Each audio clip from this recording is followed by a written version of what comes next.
Jei pastaruoju metu pašto dėžutė tiesiog sprogsta nuo Instagram slaptažodžio keitimo laiškų, tai žinokite, kad taip nutinka ne vienam. Šiandien ir aiškinamės, kas iš tikrųjų slypi už šio, neramai nekeliančio chaoso ir svarbiausia, kaip apsisaugoti. Viskas prasideda būtent taip, ar ne?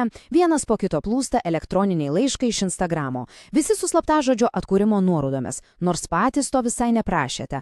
Ir tai, žinote, gali ne tik sumaišyti, bet ir rimtai išgąsdinti.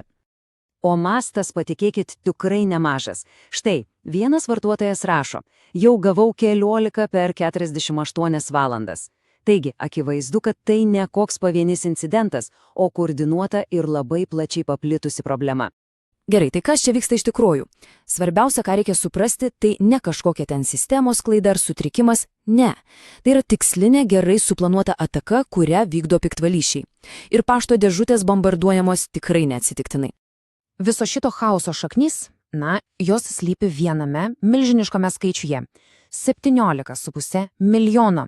Būtent tiek Instagram paskyrų duomenų buvo nutekina ir tapo prieinama programišiams.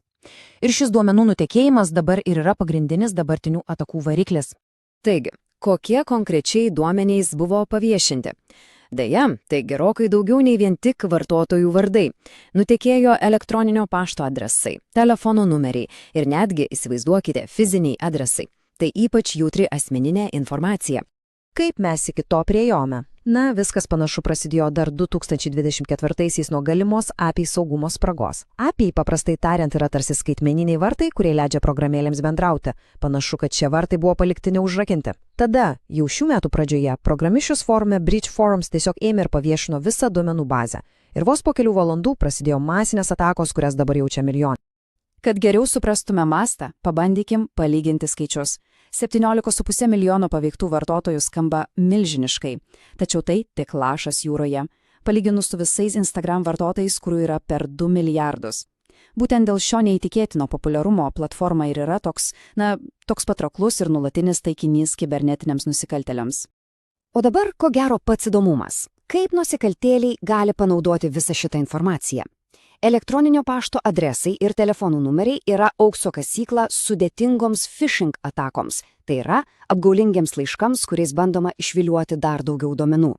Vartotojų vardai naudojami tiesioginiams bandymams perimti paskyras, o visas duomenų rinkinys kartu sudėjus, jis gali būti panaudotas net tapatybės vagystei.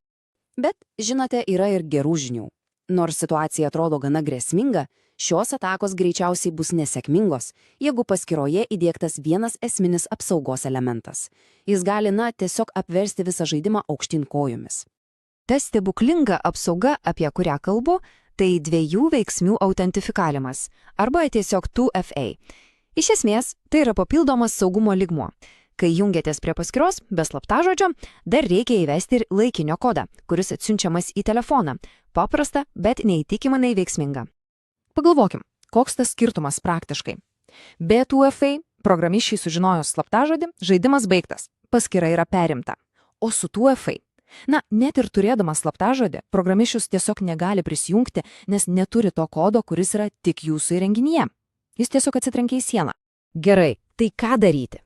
Ką daryti būtent dabar? Štai neatidėliotinas gynybos planas. Pirmas žingsnis – nedelsiant pasikeisti Instagram slaptažodį. Antras ir pats svarbiausias žingsnis – įjungti 2 veiksmų autentifikavimą. Padarykite tai šiandien. Ir pabaigai. Dar viena svarbi pastaba. Rengiant šią medžiagą, Meta, Instagram valdanti kompanija, dar nebuvo pateikusi jokio oficialaus atsakymo ar komentaro apie šios pranešimus.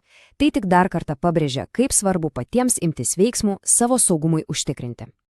Ir visa tai, žinote, verčia susimastyti.